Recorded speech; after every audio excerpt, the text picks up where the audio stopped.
Hello everyone.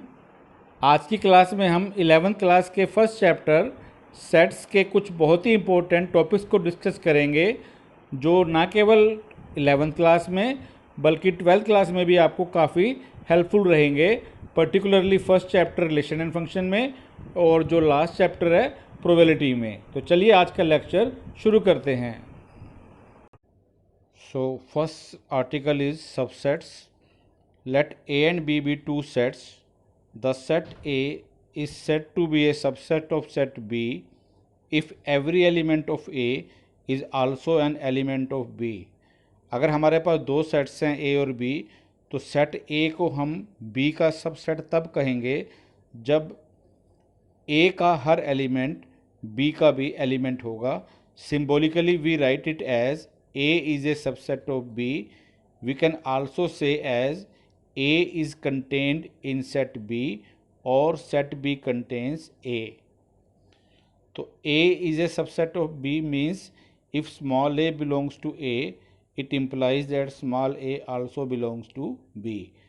यहाँ पर जो स्मॉल a है ये A सेट के एलिमेंट को शो कर रहा है कि जो भी एलिमेंट सेट A में होगा, अगर वो एलिमेंट सेट B में भी है तो इसका मतलब है A B का क्या है, सबसेट है। When A is not a subset of B, we write it as A is not a subset of B. अब एग्जाम्पल्स देखिए। फर्स्ट एग्जाम्पल में है late A be the set of 1 2 and B be the set of 1 2 3 4।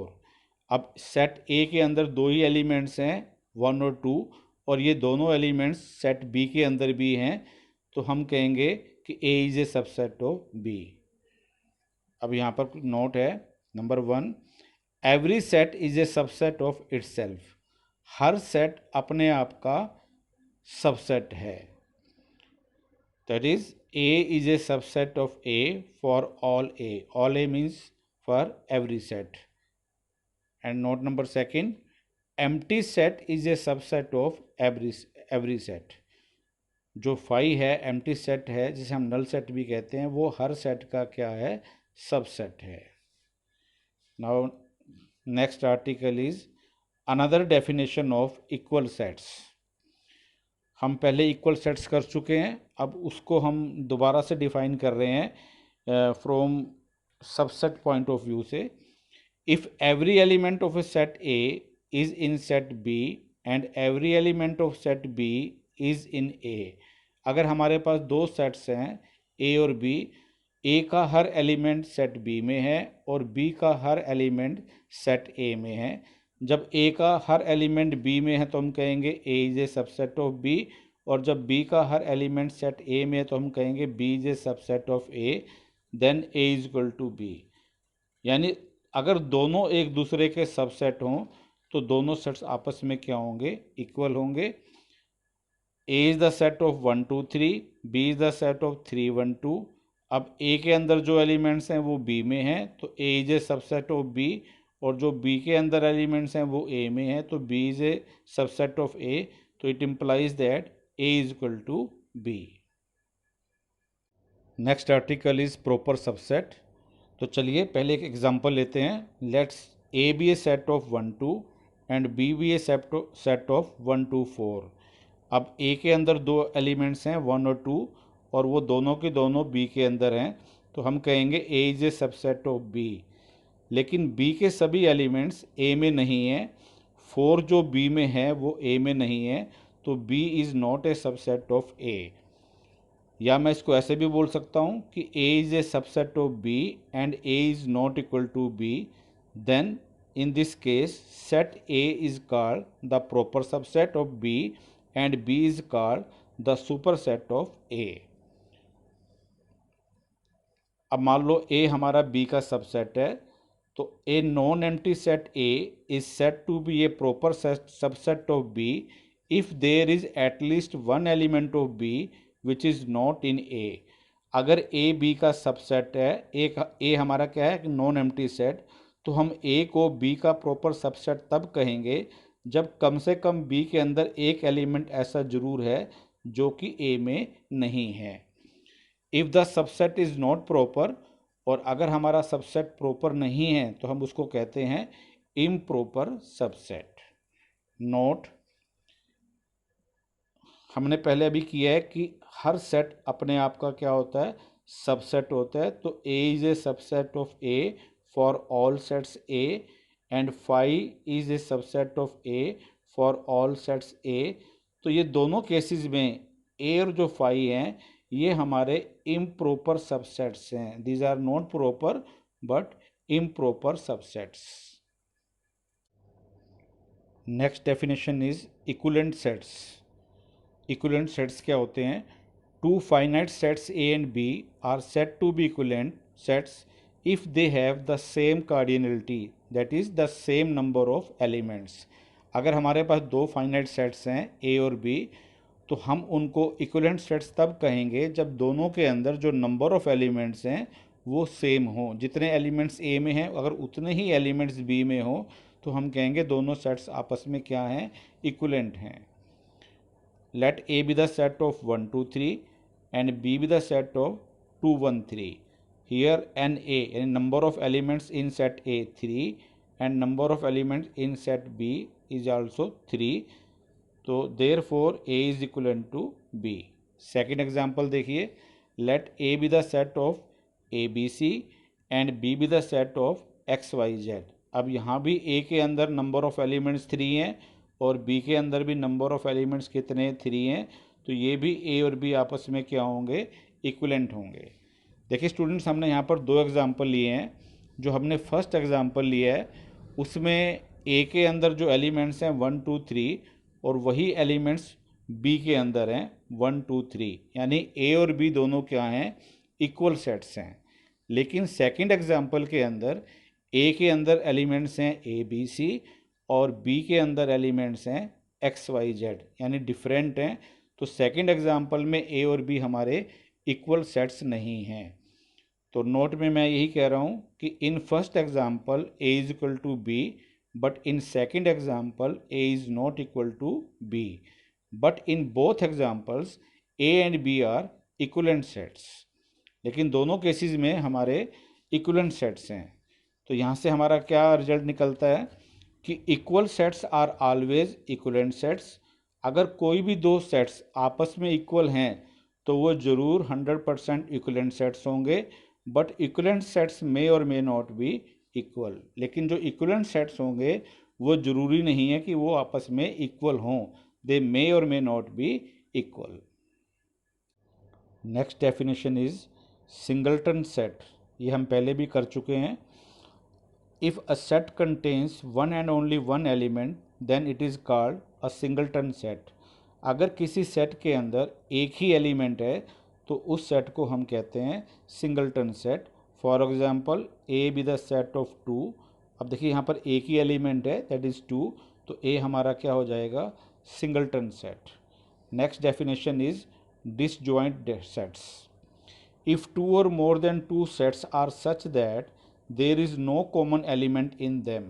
अगर हमारे पास दो या दो से ज़्यादा ऐसे सेट्स हैं जिनमें कोई भी एलिमेंट कॉमन नहीं है तो उन सेट्स को हम कहेंगे डिसजॉइंट सेट्स। एग्जांपल देखिए, फर्स्ट ए में हमारे पास है 1, 2 एंड बी में है 4, 6, 8। तो 1, 2 और 4, 6, 8 कुछ भी कॉमन नहीं है तो ए और बी हमारे क्या हैं, डिसजॉइंट सेट्स। सेकेंड एग्जांपल में मैंने 3 सेट्स लिए हैं। ए सेट में है ए बी सेट में है ई एफ जी और सी में है एक्स वाई जेड। तो यहाँ भी तीनों में कोई कॉमन नहीं है तो ये भी हमारे आपस में क्या हैं, डिसजॉइंट सेट्स। उसके बाद नेक्स्ट डेफिनेशन है comparable sets. Two sets A and B are set to be comparable if and only if either A is A subset of B और B is A subset of A. दो sets ए और B को हम comparable तब बोलेंगे जब या तो ए बी का सबसेट हो या बी ए का सबसेट हो। एग्जांपल देखिए, फर्स्ट एग्जांपल में ए के अंदर है 1, 2, 3, बी के अंदर है 1, 2, 3, 4, 5, तो A is A subset of B.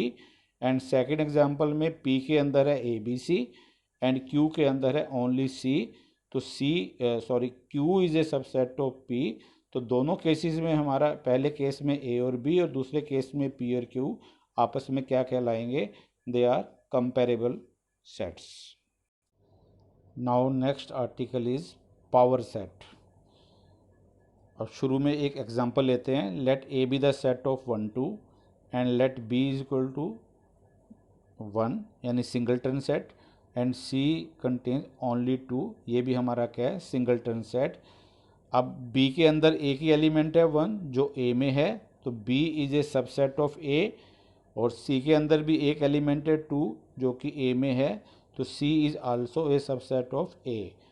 और हमें ये भी मालूम है कि एम्प्टी सेट फाई सभी का क्या होता है, सबसेट होता है. तो phi is A subset of A and A is also a subset of A. हर सेट अपने आप का सबसेट होता है. तो therefore all subsets of A are phi, B, C and A itself. अब डेफिनेशन देखिए पावर सेट की. The collection of all subsets of A is called the power set of A. Set A के जितने भी subsets हैं उनकी collection को, उनके सेट को हम क्या कहेंगे, power set of A. And it is denoted by P A. और इसको हम पी ए से डिनोट करते हैं. यानी जो सेट है वो बीच में आ जाएगा, बाहर पी आ जाएगा. अब हमने जो ए के सबसेट्स बनाए वो बनाया 5, बी में था 1 तो ये 1, सी में था 2 और ए में था 1 2. तो ये जो 4 सबसेट थे इनकी कलेक्शन को यानी इनके सेट को हम कहेंगे power set of A. Note देखिए. First, if set A contains m elements that is n A is equal to m. अगर ए सेट के अंदर नंबर ऑफ एलिमेंट्स m हैं then number of subsets of A is always equal to 2 raise to the power m. जितने set के अंदर elements हैं, मान लो set के अंदर एलिमेंट्स हैं m, तो जो टोटल सबसेट्स बनेंगे that will be 2 raise to the power m. अब जो सबसेट्स हैं उनकी कलेक्शन को हमने बोला है पावर सेट. तो इसका मतलब जो पावर सेट ऑफ ए है उसके अंदर जो एलिमेंट्स होंगे that will be 2 raise to the power m. जैसे हमने जो अभी एग्जांपल लिया इसमें हमने ए के अंदर 2 एलिमेंट्स लिए थे यानी स्मॉल m की वैल्यू होगी 2.